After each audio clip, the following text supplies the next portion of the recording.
I believe a healthy culture should give equal value to all. I believe healthy organizational cultures emphasize the development of healthy relationships. I believe our culture should reflect our values of equality and worth for all. I believe organizational cultures should be marked by healthy relationships that are characterized by dignity, respect, and trust. Those relationships serve as role models for the people we serve. I believe. I believe. I believe.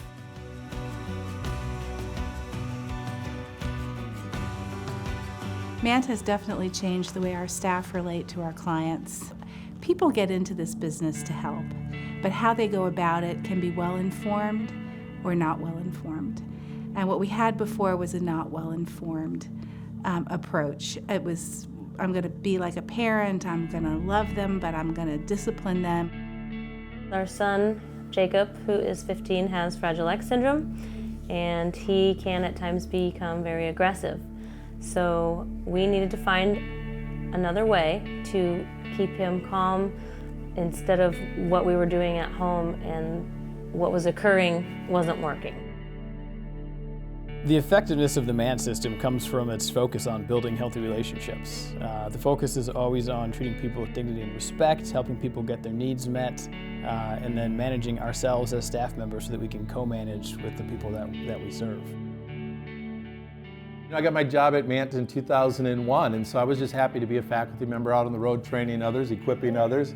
And then all of a sudden Tyler came along, and we dealt with some really challenging things, especially early on. And all of a sudden, manage yourself first became me at home and trying to work as a team with my wife when we're dealing with things like self-harm. And so it became a lot harder, in all honesty. It's real easy to sit in a classroom with 20-some people and talk about what you should do when somebody's upset. And it's a whole other thing when all of a sudden you have to manage yourself and deal with your own child. I'm a licensed clinical social worker. I've been doing this work a really long time.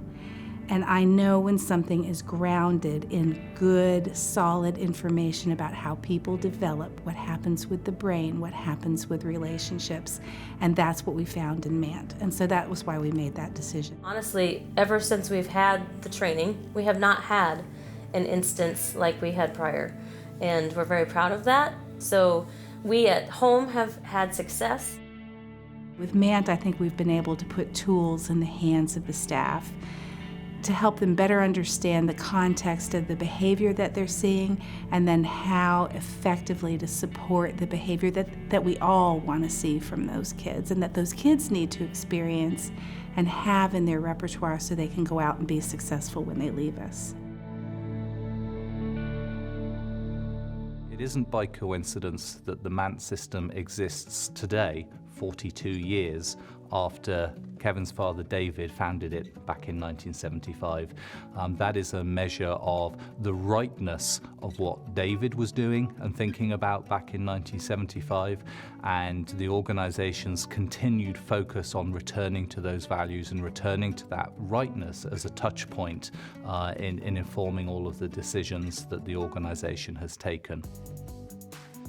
Kind of on my soul-searching Europe trip, I made the decision that I wanted to carry on my father's legacy with this company. Now that I'm involved the way that I am, and get to talk to the customers and get to visit the facilities that we do work at, and to see the light bulbs that I had go off when I wanted to become the owner of the company, I get to see those light bulbs go off in the classes, and it's just so gratifying to see people's heart change to really want to do something different.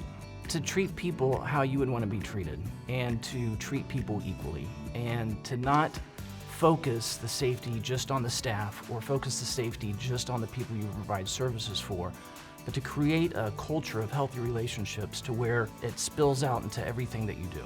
Those values are treating all people with dignity and respect, building healthy relationships in the work environment, and that's on an organizational level. It's not just the end users, it's everybody along the path. It's wonderful to see those kind of pieces where the numbers pan out, that the evidence is there. Mandt, when implemented and followed, because that's key, organizations will need to implement it to the best practices, not just for something that's a check the box so CARF is happy or the Joint Commission is, pleased, but it's something that we really have to engage in because it's the right thing to do from an ethical standpoint or from just a moral standpoint of what do we want to do. If we say we're here to keep people safe, what's the best practice to really keep them safe? And that's all people as part of the organization. I think the key element that makes the Mandt system different is that we start by encouraging individuals and organizations to reflect on what's going on with them first. I mean, that's where the Mandt system is at its most effective, when people can take this information and apply it to their lives, whether it's their personal lives or their professional lives. Taking this stuff and putting it to use and building relationships and managing themselves, that's where the magic happens. It's about empowerment and support, as opposed to programs that maybe are more focused on compliance and control.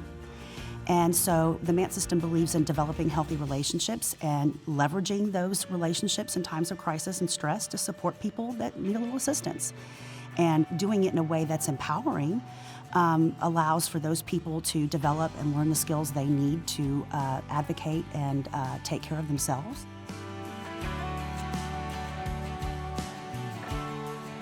I think staff are much more confident in their skill set, and they're confident and know what to do, and know that before we were even consider touching someone who's in crisis, that we're going to try talking, we're going to try listening.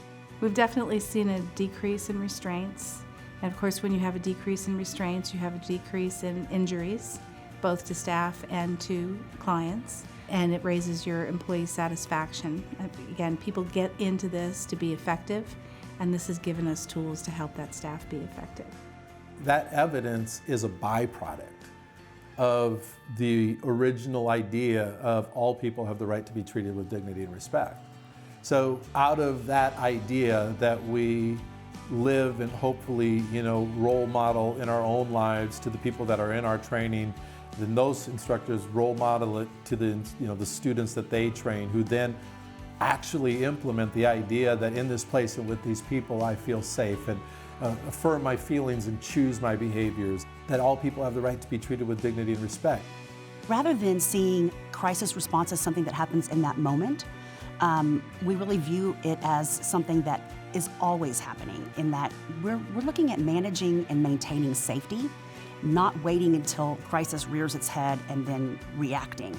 So we want to be responders. That comes from a thinking place. And we want to be responding all the time, because if you can manage and maintain safety, then you're not going to be in that reactive mode of responding to the crisis. We have a responsibility to honor the legacy of the program over the last 42 years, but we also have a responsibility to bring that message and bring that learning and development informed by those values to an ever-growing and wider audience that frankly is in desperate need. I believe all people should be treated with dignity and respect. I believe